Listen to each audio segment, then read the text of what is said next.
ಇವತ್ತು ನಾನು ನಮ್ಮ ಉತ್ತರ ಕರ್ನಾಟಕದ ಒಂದು ಹಳೆ ಕಾಲದ ಪಲ್ಯ ರೆಸಿಪಿನ ಶೇರ್ ಮಾಡಕತ್ತೀನಿ ರೀ. ಇದು ನಮ್ಮ ಆಯಿಯವ್ರದ್ದು, ನಮ್ಮ ಅಜ್ಜಿ ರೆಸಿಪಿ. ಇದು ಡ್ರೈ ಪಲ್ಯ ಅಲ್ರಿ, ಹಾಗಾಗಿ ಜಲ್ದಿ ಕೆಡಂಗಿಲ್ಲ. ಒಂದೆರಡು ದಿನ ನೀವು ಇದನ್ನು ಸ್ಟೋರ್ ಮಾಡಿ ಇಟ್ಕೊಂಡು ತಿನ್ಬೋದು. ಈ ಪಲ್ಯಕ್ಕೆ ಮೂಲಂಗಿ ಮತ್ತು ಅದರ ಸೊಪ್ಪು ಎರಡೂ ಬೇಕು.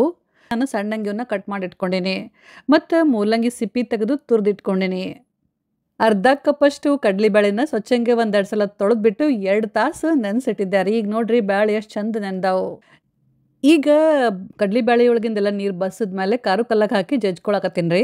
ಎಲ್ಲ ಒಮ್ಮೆ ಹಿಡಿಯಂಗಿಲ್ಲ, ಅದಕ್ಕೆ 1-2 ಸಲ ಜಜ್ಕೊತೀನಿ. ಈಗ ಒಂದು ದಪ್ಪ ತಳದ ಪಾತ್ರೆನ ಬಿಸಿ ಮಾಡೋಕ್ಕಿಟ್ಟು 1 ಚಮಚ ಎಣ್ಣೆ ಹಾಕಿ ಮೂಲಂಗಿ ಸೊಪ್ಪು ಹಾಕಿ ಹುರಿಯಾಕತ್ತೀನಿ ರೀ. ಹಿಂಗೆ ನಾವು ಕೈ ಬಿಡ್ಲಾರ್ದ ಒಂದು 3-4 ನಿಮಿಷ ಹುರಿದ ಮೇಲೆ ಸೊಪ್ಪಿನ ಕಲರ್ ಚೇಂಜ್ ಆಗುತ್ತೆ ಮತ್ತು ಸೊಪ್ಪು ಸ್ವಲ್ಪ ಡ್ರೈ ಆಗುತ್ತೆ. ಅವಾಗ ಇದನ್ನು ಒಂದು ಪ್ಲೇಟ್ನಾಗ ತೆಗೆದು ಸೈಡಿಗೆ ಎತ್ತಿಡ್ರಿ. ಇದೇ ಕಡಾಯಿ ಒಳಗೆ ಇನ್ನೊಂದು ಸ್ವಲ್ಪ ಎಣ್ಣೆ ಹಾಕಿ ತುರಿದಿದ್ದ ಮೂಲಂಗಿ ಹಾಕಿ ಮೂಲಂಗಿನ ಈಗ ಹುರಿಬೇಕು. ಮೂಲಂಗಿಯಾಗಿನ ನೀರೆಲ್ಲ ಪೂರ ಹೋಗಿ ಮೂಲಂಗಿ ಒಣ ಆಗಬೇಕು, ಅಂದರೆ ಡ್ರೈ ಆಗಬೇಕು. ಆಮೇಲೆ ಮೂಲಂಗಿ ಕಲರ್ ಚೇಂಜ್ ಆಗಬೇಕು, ಸ್ವಲ್ಪ ಇದು ಕೆಂಪಗಾಗಬೇಕು. ಅವಾಗ ಇದನ್ನು ಒಂದು ಪ್ಲೇಟ್ನಾಗ ತೆಗೆದು ಸೈಡಿಗೆ ಎತ್ತಿಡ್ರಿ. ಮತ್ತು ಇದೇ ಕಡಾಯಿ ಒಳಗೆ ಇನ್ನೊಂದು ಸ್ವಲ್ಪ ಎಣ್ಣೆ ಹಾಕಿ ಕಲ್ಲಾಗ ಜಜ್ಜಿದ ಕಡಲೆಬೇಳೆ ಐತಲ್ರಿ, ಅದನ್ನು ಹಾಕಿ ಹುರಿಬೇಕು. ಒಂದು 2-3 ನಿಮಿಷ ಕೈ ಬಿಡ್ಲಾರ್ದ ಚಲೋ ತಂಗೆ ಹುರಿದ ಮೇಲೆ ಕಡಲೆಬೇಳೆ ನೋಡ್ರಿ ಹಿಂಗೆ ಉದುರಾಗತ್ತೆ. ಆಗ 1-2 ಟೇಬಲ್ ಸ್ಪೂನಷ್ಟು ಎಣ್ಣೆ ಹಾಕಿದ್ದಾರೆ. ಎಣ್ಣೆ ಚಲೋ ತಂಗೆ ಬಿಸಿ ಆದಮೇಲೆ ಒಂದು ಅರ್ಧ ಚಮಚೆ ಸಾಸಿವೆ, 1 ಚಮಚ ಜೀರಿಗೆ, ಎರಡೂ ಚಲೋ ತಂಗೆ ಚಟಪಟ ಅನ್ಬೇಕು. ಅವಾಗ ಉಳ್ಳಾಗಡ್ಡಿ ಹಾಕಬೇಕು.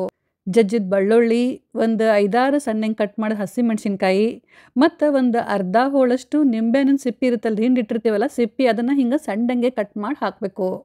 ಹೈ ಫ್ಲೇಮ್ನಾಗ ಈಗ ಈ ಎಲ್ಲ ಸಾಮಗ್ರಿನ 1-2 ನಿಮಿಷ ಕೈ ಬಿಡ್ಲಾರ್ದು ಚಲೋ ತಂಗೆ ಹುರಿಬೇಕು. ಆಮೇಲೆ ಸ್ವಲ್ಪ ಕರಿಬೇವು, 1-2 ಒಣ ಮೆಣಸಿನ್ಕಾಯಿ ಮತ್ತು ಒಂದು ಅರ್ಧ ಚಮಚಷ್ಟು ಅರಿಶಿನ ಪುಡಿ ಹಾಕಿ ಒಂದು 10-15 ಸೆಕೆಂಡ್ ಇವನ್ನ ಎಣ್ಣೆಗೆ ಹುರಿಬೇಕು.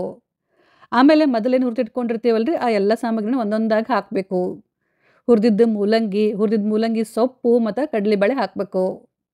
ರುಚಿಗೆ ತಕ್ಕಷ್ಟು ಉಪ್ಪು, 1 ಚಮಚ ಹುರಿದಿದ್ದು ಹವಿಸ್ ಪುಡಿ ಅಂದ್ರೆ ಧನಿಯಾ ಪುಡಿ ಮತ್ತು ಸ್ವಲ್ಪ ಬೆಲ್ಲ, ಇಲ್ಲ ಅಂತಂದ್ರೆ ಸಕ್ಕರೆನೂ ಹಾಕೋಬೋದು. ಈಗ ಈ ಎಲ್ಲ ಸಾಮಗ್ರಿನ ಹೈ ಫ್ಲೇಮ್ನಾಗ ಕೈ ಬಿಡ್ಲಾರ್ದ 1-2 ನಿಮಿಷ ಮಿಕ್ಸ್ ಮಾಡ್ಕೊಂತ ಹುರಿಬೇಕು. ಆಮೇಲೆ ಇದ್ರ ಮೇಲೆ ಮುಚ್ಚಳ ಮುಚ್ಚಿ ಉರಿನ ಸಣ್ಣ ಮಾಡ್ರಿ. ಸಣ್ಣ ಉರಿ ಒಳಗೆ ಇದನ್ನು 1-2-3 ನಿಮಿಷ ಚಲೋ ತಂಗೆ ಬೇಯಿಸ್ಬೇಕು. ಈಗ ನೋಡ್ರಿ ಪಲ್ಯ ರೆಡಿ ಆಯ್ತು, ಎಷ್ಟು ಚಂದ ಬಂದೈತಿ. ಗ್ಯಾಸ್ ಆಫ್ ಮಾಡಿ ಮಸ್ತ್ ಬಿಸಿ ಬಿಸಿ ಮೂಲಂಗಿ ಪಲ್ಯನ ಚಪಾತಿ ಇಲ್ಲ ಅಂತಂದ್ರೆ ಜೋಳದ ರೊಟ್ಟಿ ಜೊತೆ ಎಂಜಾಯ್ ಮಾಡ್ರಿ.